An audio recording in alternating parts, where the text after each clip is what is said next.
Noche nós estamos tendo reunião de despedida ng delegação de Team Aru com o bay na ewega ng Sur-Americano de la Juventud Panamá 2026.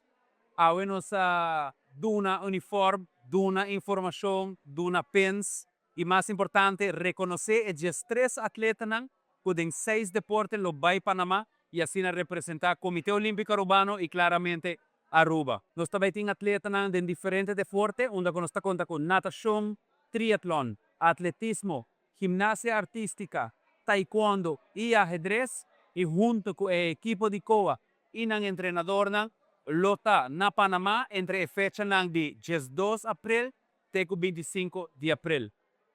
Como COA e a mim como jefe de missão, ta felicitar toda a federação, toda a atleta por participar na vega aqui e que está pendiente quando nós vai começar a compartilhar informação rumbo na Panamá 2026. Uma noite com roupa e emoção, uma nossa despedida de nós três atletas que vai competir no Juego Sur-Americano de la Juventud na Panamá entre 12 de abril e 25 de abril. Para mim, como membro da comissão de seguimento do Juego Sur-Americano de la Juventud, é toda uma experiência muito grande para formar parte não somente da equipe, para ver que facilidade e sede, e um dos atletas vai competir. E me pobisa com toda tranquilidade, tudo posta bom reglar, nos atletas também querem um hotel hobby bom, eles vai ter care e nós somos extremamente orgulhosos de tudo esses três. E me serviço também toda para promover viajar de uma delegação toda vai weganan.